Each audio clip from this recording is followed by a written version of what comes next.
Bonjour à toutes et à tous et bienvenue dans Bête d'Yvelines, l'émission entièrement consacrée aux animaux du département. Chaque mois, nous vous proposons d'aller à la rencontre des meilleurs amis de l'homme.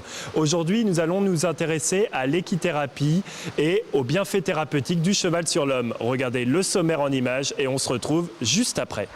Ce mois-ci, Bête d'Yvelines vous fait découvrir l'équithérapie. Une journée était consacrée ce jeudi à cette méthode de soins fondée sur la relation entre patient et animal. Rencontre avec Cécile Gégère et Hippolyte au club hippique de Versailles. Cécile Gégère, bonjour. Bonjour. Merci beaucoup de nous recevoir ici au club hippique de Versailles. Alors je le rappelle pour les téléspectateurs, vous êtes équithérapeute et membre de la Société française d'équithérapie. Alors pour ceux qui découvriraient cette discipline pour la première fois, en quoi consiste l'équithérapie ? Donc l'équithérapie est un soin psychique dispensé à une personne dans ses dimensions corporelles et psychiques, accompagné d'un équidé. Alors pourquoi est-il important justement de vulgariser cette discipline à travers ces journées portes ouvertes comme ici au centre hippique de Versailles ? Alors l'équithérapie est encore mal connue, c'est une discipline où le diplôme n'est pas reconnu. Du coup, il y a encore des professionnels qui pratiquent l'équithérapie sans avoir le diplôme, notamment des moniteurs d'équitation qui font de l'équithérapie, mais en fait l'équithérapie a des objectifs thérapeutiques, alors que les moniteurs d'équitation ont des objectifs avant tout sportifs, qui fait une grande différence. Et surtout, les équithérapeutes sont avant tout des professionnels de la santé ou de l'éducation. Alors, il ne faut pas mélanger justement ces deux métiers ? Il ne faut surtout pas mélanger parce que la finalité n'est du coup pas du tout la même.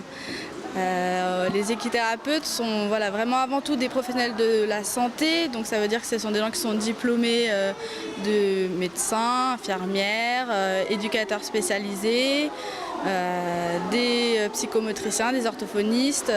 Du coup, les moniteurs d'équitation n'ont pas du tout ces formations-là. Ils sont sensibilisés effectivement aux enfants ou personnes qui peuvent avoir des handicaps, mais ils n'ont pas de formation spécifique.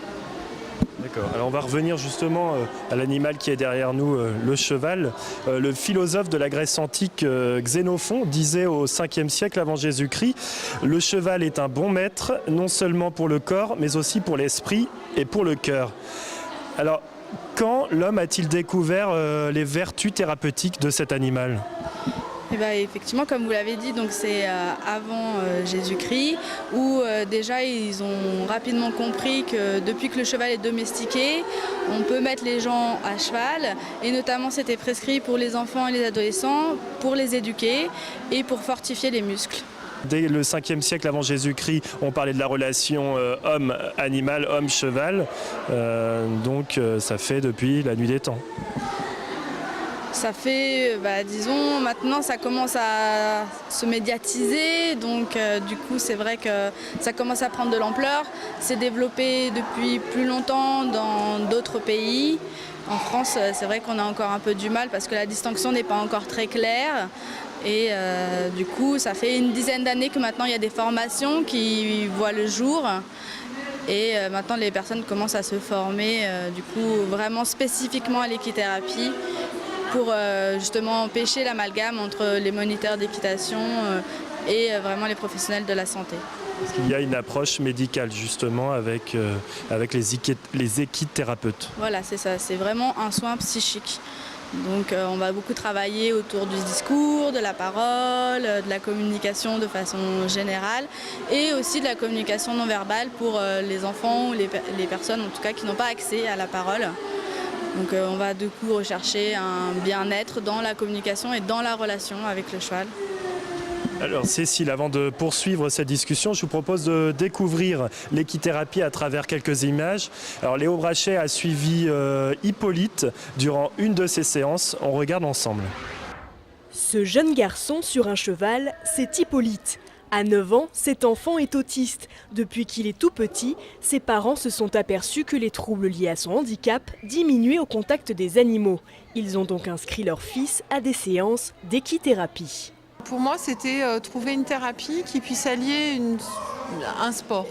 Me dire est-ce qu'on peut l'intégrer dans un sport, c'est pas si simple que ça, un sport collectif encore plus difficile. Donc de monter à cheval, même si à la rigueur, même si c'était que se faire porter, ça apporte quand même un bien-être. Je savais par mon expérience que de toute façon ça faisait aussi travailler les muscles.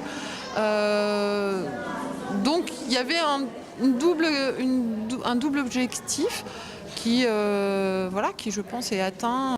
Des objectifs atteints en l'espace de 2 ans. En présence de son équithérapeute, Hippolyte a progressé en motricité et en autonomie, mais pas seulement.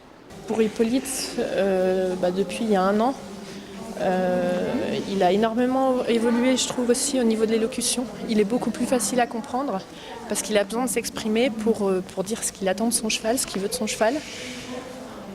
Voilà, donc on essaie de jouer un petit peu sur tous les tableaux et de pouvoir faire tout avancer. Des résultats qui seraient obtenus plus rapidement avec l'équithérapie. Pour les patients, c'est plus facile de lier un contact avec un animal qu'avec une autre personne qui soit en face d'elle, qui leur demande des choses. Et puis le fait qu'on amène les choses un peu plus, pas de façon aussi directe. Un kiné va exiger un mouvement. Nous, on va se servir peut-être d'un jeu ou d'un exercice pour essayer d'amener la personne à faire ce même mouvement. Donc, je suppose que le fait que ce soit plus sans obligation, plus naturel, etc., forcément, ça passe mieux, quoi. Et ça, c'est l'animal qui le permet. Des enfants qui trouvent chez l'animal ce qu'ils ne trouvent pas toujours chez l'homme. Je pense que c'est tout simplement parce que les animaux sont plus à l'écoute de choses que nous ne sommes plus du tout à l'écoute, qu'on est un peu centré sur nous-mêmes et qu'on n'observe plus les autres. Et avec un peu d'égoïsme aussi peut-être. Une relation privilégiée avec le cheval dont bénéficient près de 30 000 personnes dans l'Hexagone.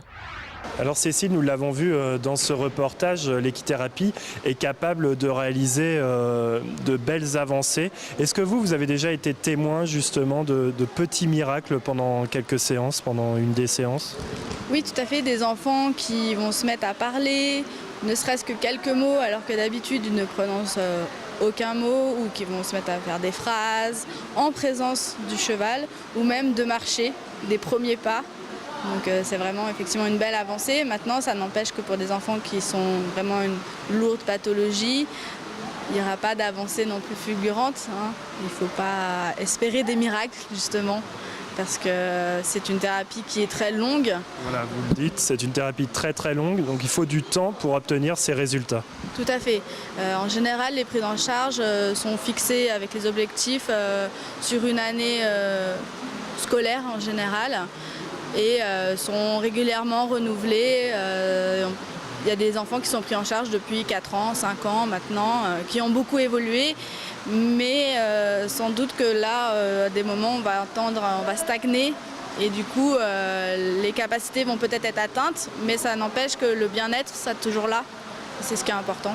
Et justement, ce bien-être, comment vous l'expliquez on l'a vu dans le reportage, entre Hippolyte et son cheval. Comment on explique une telle relation homme-animal ? Alors le cheval a une particularité, c'est que dans la relation qui peut s'instaurer avec lui, le cheval n'est pas du tout intrusif, il laisse l'autre venir à lui, contrairement au chien où il va venir beaucoup se frotter à nous, alors que le cheval il va vraiment laisser la personne libre dans la relation. Et également, son regard n'est pas jugeant et il est plutôt bienveillant. C'est un animal vraiment qui est pacifique. L'équidé a donc des facultés supplémentaires par rapport à l'homme. Oui, tout à fait. Il a aussi un rôle de médiateur du fait que c'est une relation à 3 et non plus en duo. Ça permet de travailler les séparations qui peuvent être des fois difficiles et donc de travailler d'autres objectifs comme la frustration, des grands thèmes au niveau du psychique. Est-ce que n'importe quel cheval peut pratiquer une séance d'équithérapie ? Alors effectivement, les chevaux sont formés assez longtemps avant de les utiliser en séance. En général, ça varie de 1 mois à 6 mois et des fois plus, ça peut être aller jusqu'à 1 an avant de pouvoir venir en séance d'équithérapie parce qu'effectivement, il faut que le cheval puisse s'habituer à des enfants qui vont courir ou crier partout. Il faut qu'il soit sensibilisé à tout ce qui se passe dans son environnement avant de pouvoir venir en séance d'équithérapie. Pour ça, ça demande une très longue formation. Une longue formation, en tout cas, par un professionnel. En particulier, on utilise beaucoup les techniques d'éthologie, d'équitation éthologique, qui sont vraiment bien adaptées dans le cadre des séances et qui nous servent également en séance pour, par exemple, si on veut arrêter un cheval juste par la posture de notre corps, ça c'est possible, mais ça se travaille et ça s'entretient. Donc c'est toute une deuxième profession, j'ai envie de dire, à côté de l'équithérapie, qui doit aussi être fortement préconisée, on va dire. Cécile Gégère, merci beaucoup de nous avoir présenté l'équithérapie. Merci à vous de vous être intéressé à notre métier, qui est encore si mal connu. Bonne continuation à vous. Merci, au revoir. Quant à nous, c'est la fin de cette émission. Je vous retrouve en juin prochain pour les dernières aventures animalières de la saison. À très bientôt sur notre chaîne et toujours en très bonne compagnie.